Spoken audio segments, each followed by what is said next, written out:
स्वयं जो है अपनी आंख बंद कर लेता हूं, इसलिए मानो भगवान ने जो है अपने नेत्र बंद कर लिए, अथवा भगवान ने इसलिए नेत्र बंद किया।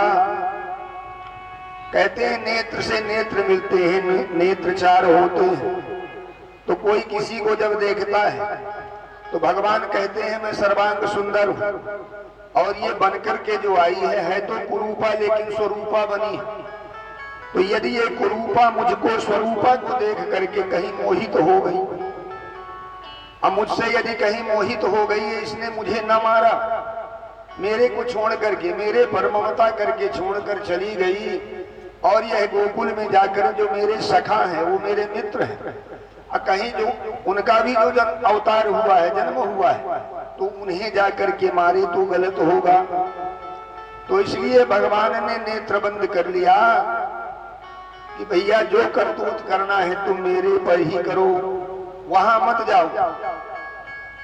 अथवा भगवान ने नेत्र क्यों, बहुत से तर्क संतों ने दिया है कि भगवान ने नेत्र इसलिए बंद कर लिया, बोले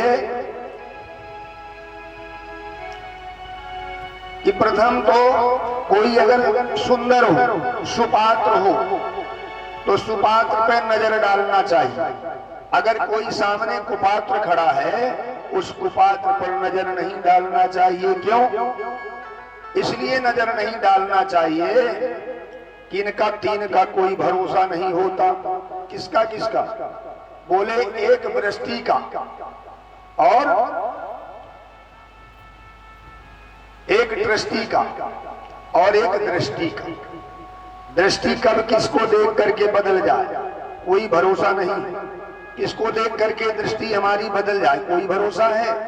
और वृष्टि कब पानी गिरने लगे कोई भरोसा नहीं, बादल हुआ ही पानी गिरने लगा। और दृष्टि, दृष्टि कब किसकी कब फैल हो जाए कोई भरोसा नहीं।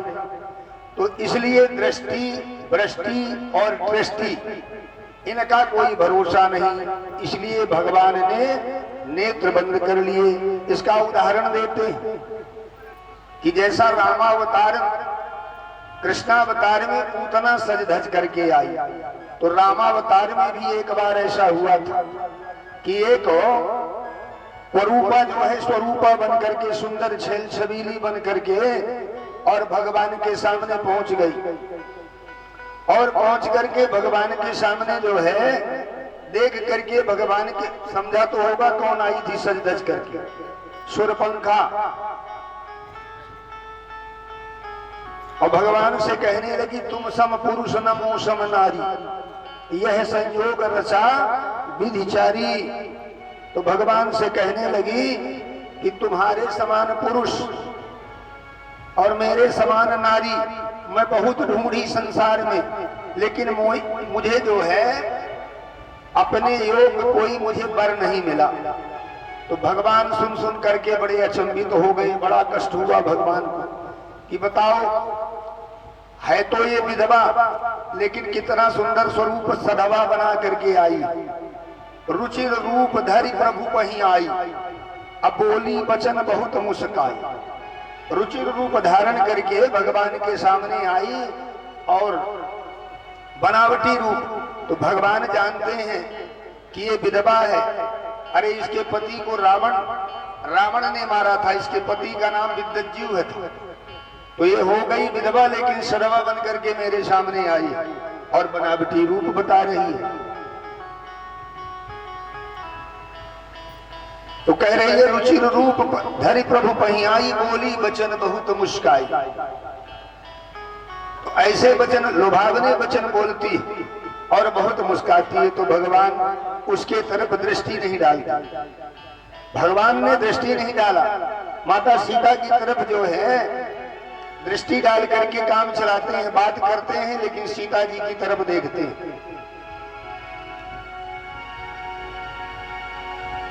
तो शूर्पणखा बात बना बना करके बार बार यही कहती है कि जो विधि ने, जो ब्रह्मा ने बनाया है, तो आज जो मेरा परिश्रम था वो सफल हो गया।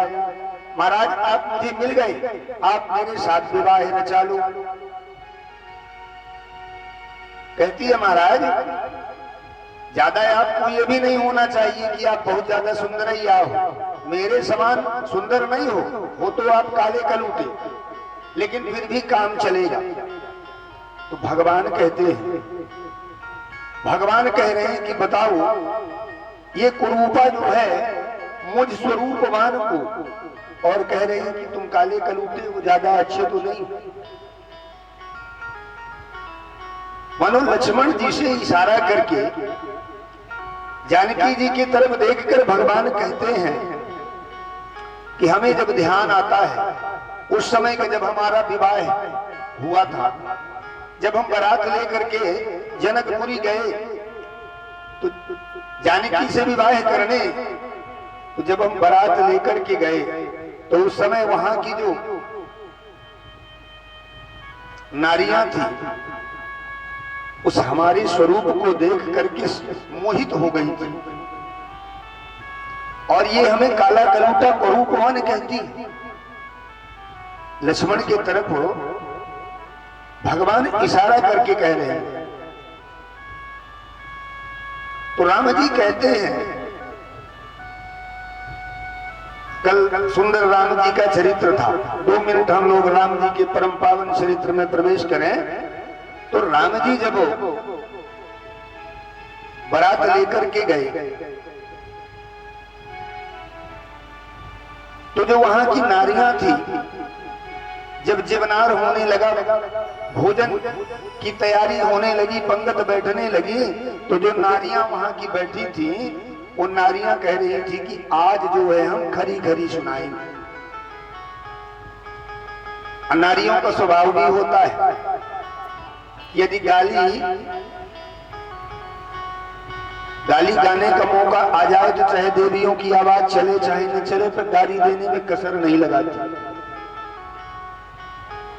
तो लक्ष्मण जी कहते हैं कि प्रभु आज वही मौका आ रहा है, ये जो नारियां हैं ये बैठे बैठे जो है आपको आज निश्चित छोड़ने वाली नहीं है। तो लक्ष्मण जी कहते हैं कि मर्यादा पुरुषोत्तम नारायण को गारी कैसी। तो राम जी कहते हैं कि लक्ष्मण ससुराल की गाली सबको खाना पड़ता है, तो हम ससुराल आए हैं तो गाली तो हमें मिलेंगे ही। लक्ष्मण कहते हैं प्रभु आपको कोई गाली दे मैं ये सुन नहीं सकता, मेरे से ये सब सुना नहीं जाएगा। तो मर्यादा पुरुषोत्तम राम जी ने कहा लक्ष्मण तो फिर क्या करूं।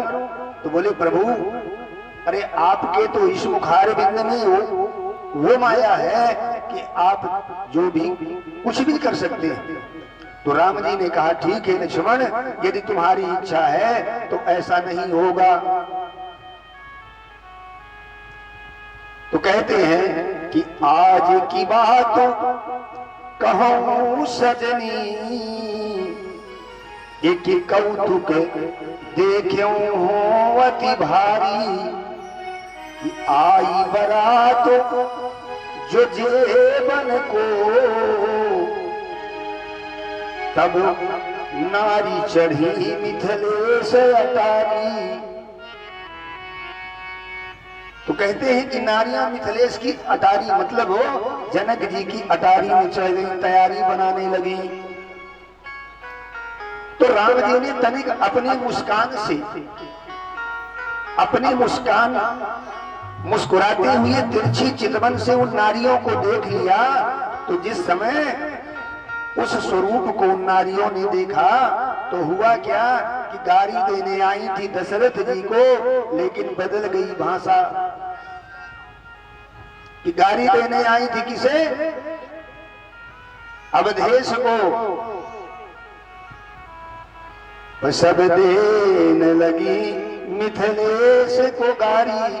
राम जी के मुखार बिंद में वो चमत्कार है कि उनकी भाषा ही बदल गई और गाली चलने लगी मिथिलेश। जनक जी को सभी गालियां देने लगी। तो राम जी कहते हैं मानो वहां लक्ष्मण जी से कि लक्ष्मण वो हमारा समय था कि जब हमें मिथिलेश जनक जी की यहाँ नारियां जो हमें देख कर कितनी मोहित हो गई कि पिताजी को हमें तो गारी नहीं सुनाया, परंतु गारी गाने लगी वो जनक जी को। तो ये हमारे स्वरूप का चमत्कार है। राम जी का है भी स्वरूप इतना सुंदर। किसी ने कहा ये 2 मिनट गुनगुनाते हैं कि भगवान का स्वरूप कैसा है। ओ सिय पिय प्यारे की सूरतियां, ये मन को लुभाए जाए रे। कैसे हैं भगवान? सिय पिय प्यारे की सूरतियां, मन को लुभाए जाए रे। सिय पिय प्यारे की मूर्तियां, मन को लुभाए जाए रे। सिय पिय प्यारे की मूर्तियां, मन को लुभाए जाए रे।